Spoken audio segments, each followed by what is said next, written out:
What is up, guys? Welcome back to yet another brand new Major Bin gaming video. I hope you guys are having a fantastic day as always. Today we are looking at testing Immortals of Avium, I believe is how you say it, or Aveum, I don't know, one of the two, frame generation on the Xbox Series X, because this game has now been updated to support this, and we're going to use it on my LG CX, and we're going to record from my phone so I can capture the frame rate from LG's own frame rate capture.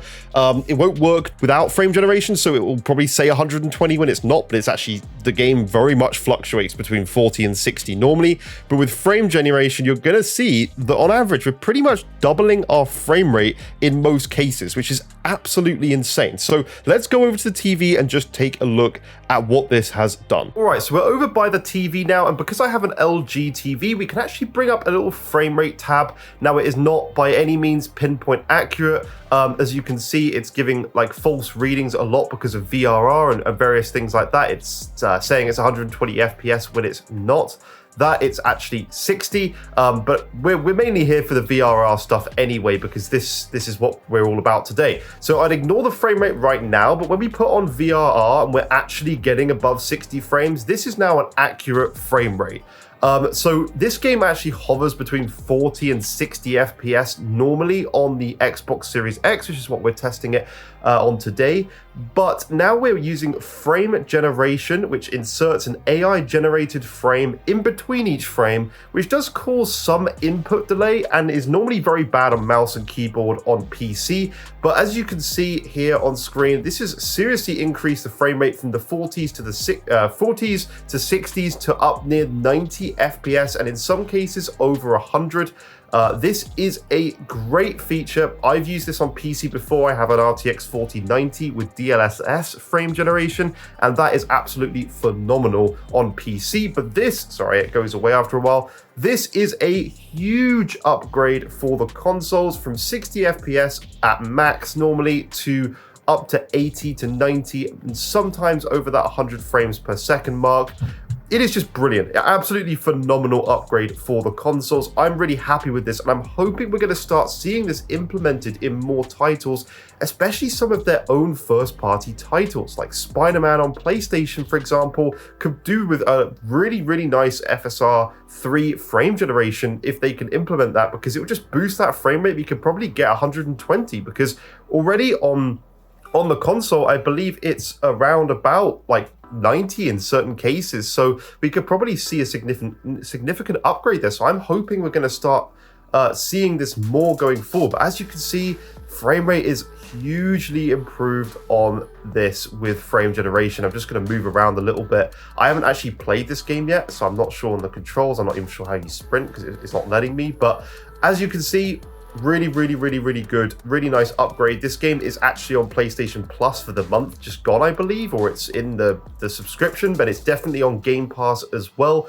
And yeah, it's just a really nice upgrade. As you can see, we're barely dropping below like 80 FPS at any point. In fact, it's actually hovering above 90 for a lot of cases here. I know we're not moving around the camera much right now, but it is just much better from 60 from what we were at before. So it's basically a free upgrade. Now, going back to what I was saying, on mouse and keyboard, the input delay can add a significant increase in with mouse and keyboard play, but when you're playing on a controller on a 65-inch TV like I am, this really does not add and not make a difference to the input delay. If anything, it just feels better because it's so much more responsive in terms of the frame rate and fluid. It's just, genuinely, I would not be playing this game with it off. Like, I wouldn't want to play it off. I will play this game when I get round to playing it with all my big backlog.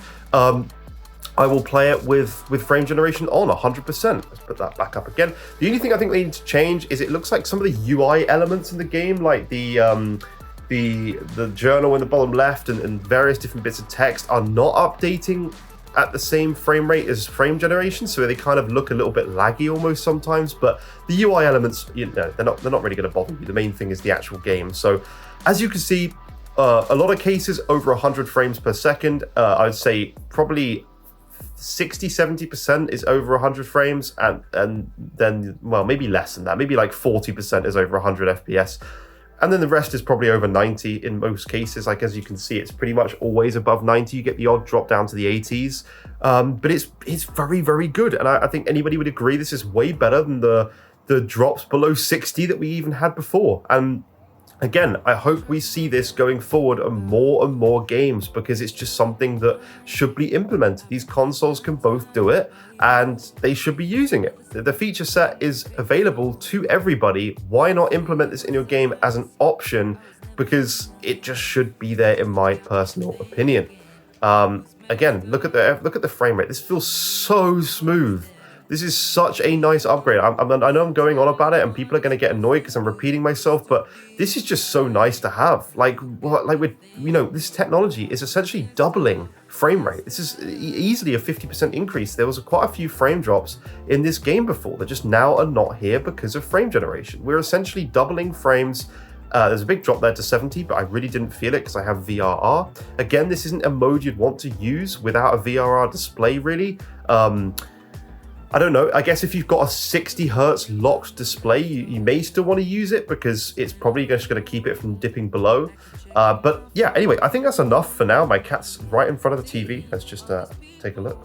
She was up there. She's got her favorite new spot right above the Series X because it's really hot on that. But yeah, anyway, we're done there. So as you can see, absolutely insane performance increases with frame generation. I'm sure it's the same on PlayStation. There's probably a load of comparison videos that's going to come out soon with this information. But I'm hugely impressed by this. I already, as I said, have it on PC, but I just love that this technology is coming to the platforms that need it the most, and it's just really going to be good for so many different games. So I'm excited to see what happens in the future with this technology on console. But thank you so much for watching my video. As always, please leave a like, please subscribe if you are new to the channel, and I will see you in future videos. Bye-bye for now.